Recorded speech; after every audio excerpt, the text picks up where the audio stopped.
Queridos, nós estamos aqui agora em Cafarnaum. Nesse exato momento eu estou dentro de uma sinagoga aqui. O mais interessante é que essa região aqui é de fato onde Jesus viveu boa parte da sua vida. É a região onde de fato Jesus operou vários milagres na sua caminhada, comprovado historicamente, arqueologicamente. Tem até um outro vídeo que daqui a pouco vai passar aí, que é onde a sogra de Jairo morava, e aquilo foi tudo datado. O mais magnífico de tudo isso é saber que Deus, que Jesus andou aqui. Isso é incrível. Foi aqui também que Jesus falou que ele era o pão para os discípulos os abandonaram. Por quê? Porque os discípulos acharam uma palavra muito rude, muito pesada. Foi também aqui nessa região que 4 amigos, carregaram um amigo que era paralítico, abriram o telhado da casa e colocaram aquele homem lá embaixo. Foi nessa região também que aquele chefe chegou até Jesus e pediu uma palavra de Jesus, que sobre a palavra dele o milagre iria acontecer. Foi também aqui nessa região onde a filha de Jairo foi curada. Queridos, é um lugar incrível e eu tô aqui para lançar essa palavra sobre a sua vida, que o seu Deus é um Deus de milagres.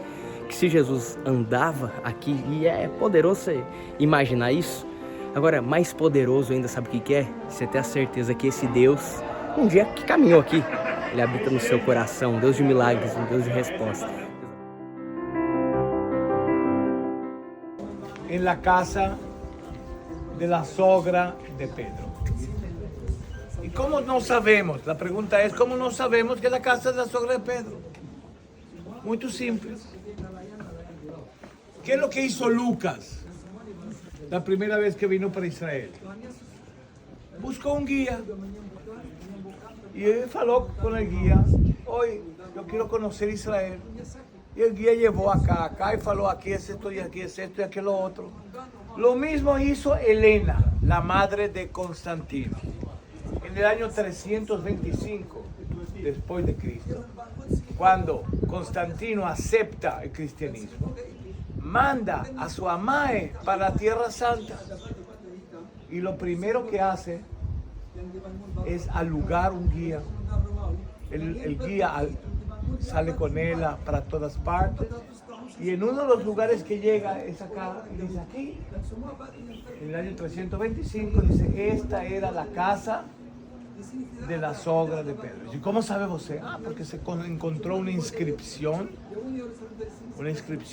de que data del siglo I, que dice: esta era la casa o sea, era más bien tradición, y también porque se encontró los restos de la sinagoga de la ciudad de Capernaum.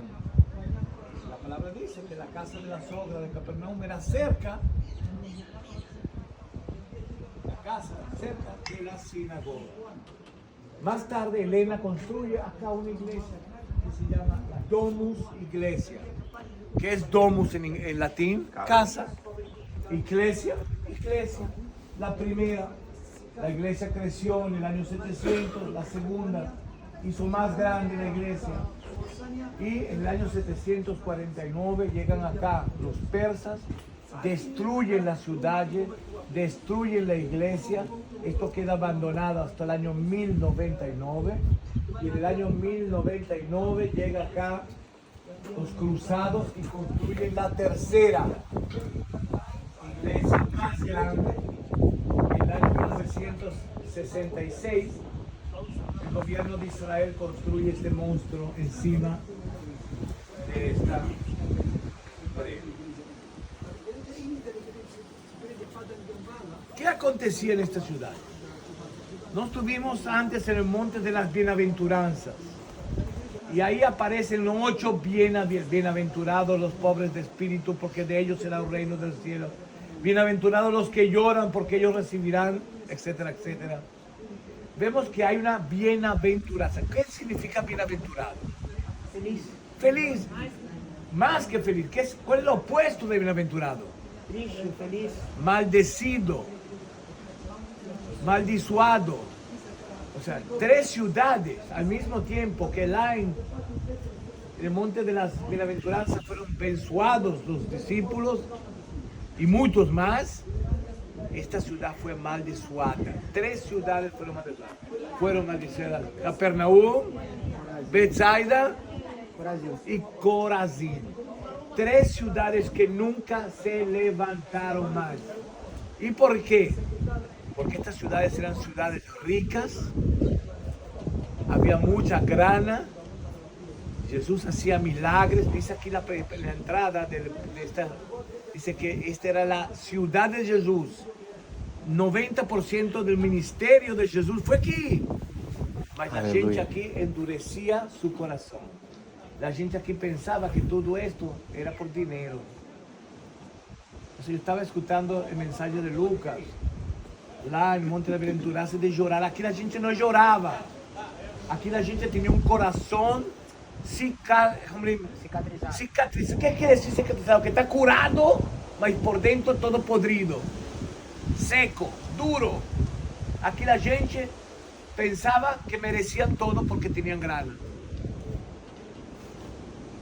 Y acá Jesús hacía milagre tras milagre tras milagre. Aquí hay un milagre del hombre que tenía la mano. Y hasta la sogra de Pedro, curó la sogra de Pedro. Y dicen que por eso negó. Toda vez que eu leio esse texto, eu me emociono. Sí.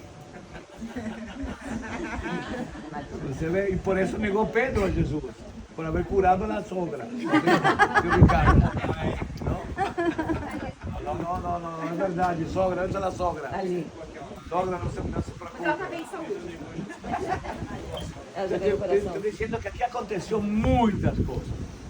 Aquí en este mismo lugar fue, antes que el pastor va a hablar, yo voy a solamente falar 2 palabras, que aquí aconteció un mensaje de Pedro más fuerte que Jesús faló.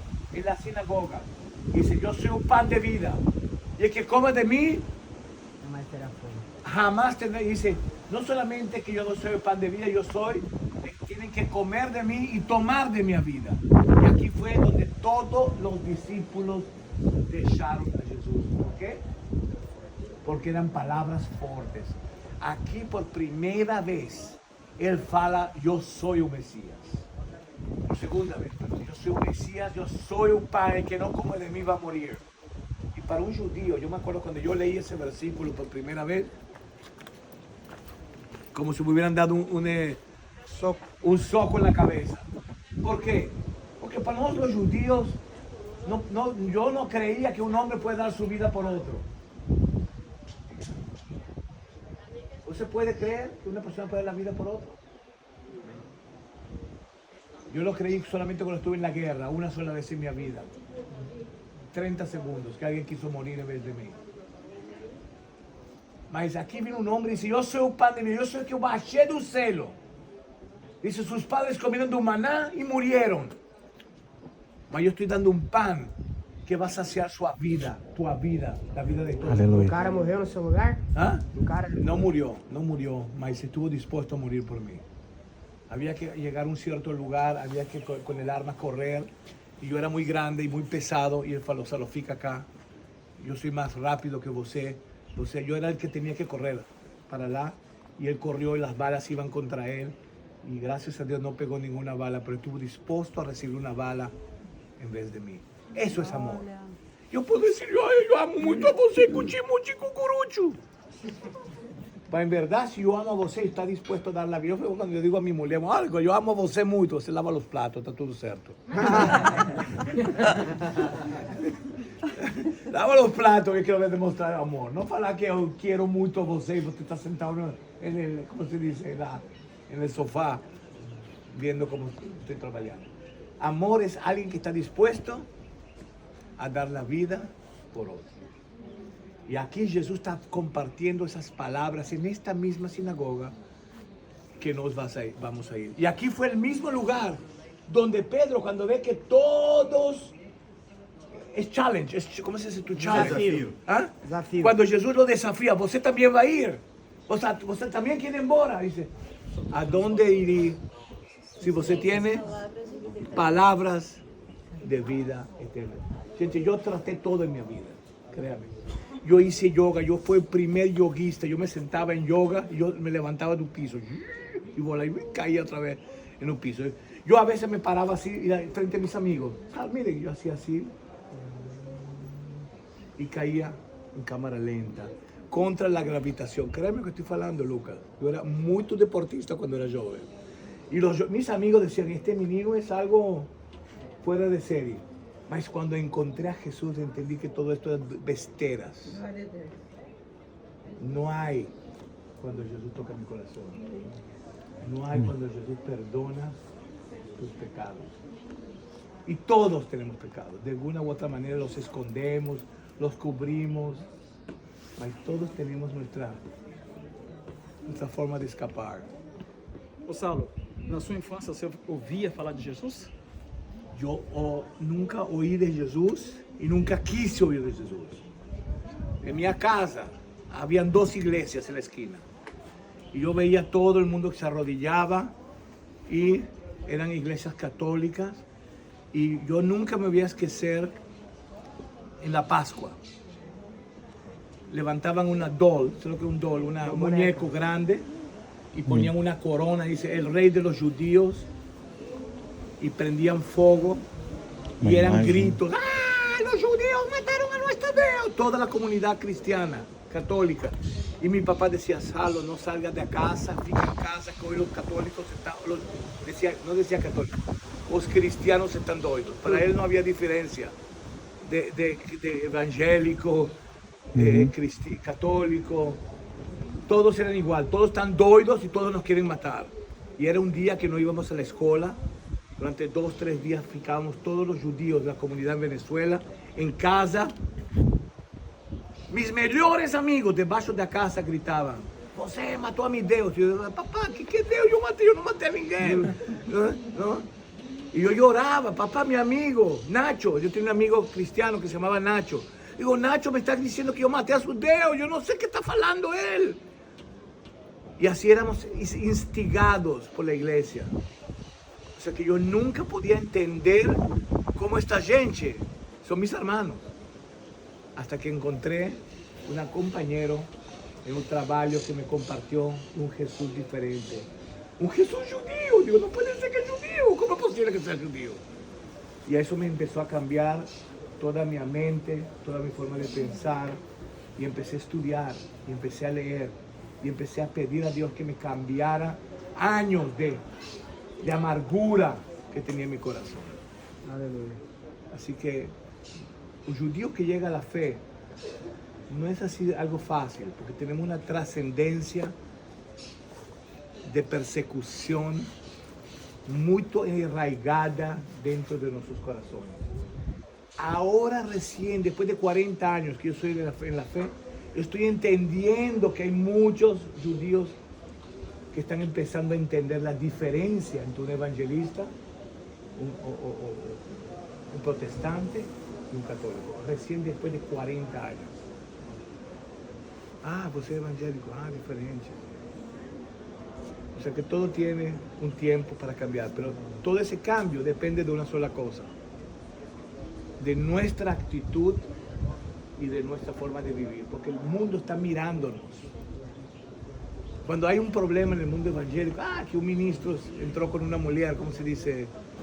Adulteró. Oh, mira, ustedes son igual que todo el mundo.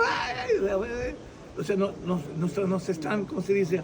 Apuntando con un dedo, y por eso tenemos que cuidar cómo falamos, cuidar cómo hablamos, cuidar hasta cómo tocar una menina. Usted se da cuenta que yo trato, ni siquiera... Yo antiguamente iba a venir a mí, mira hoy cómo va, y un vecino, porque es mi carácter. Yo aprendí a tener un poco de, ¿cómo se dice? Para que los óleos no... Y hay que saber tener ese dominio propio para que la gente no fale más, no fale. Porque no están hablando mal de mí, o están hablando de nuestra fe, de nuestro Señor Jesús. Amén.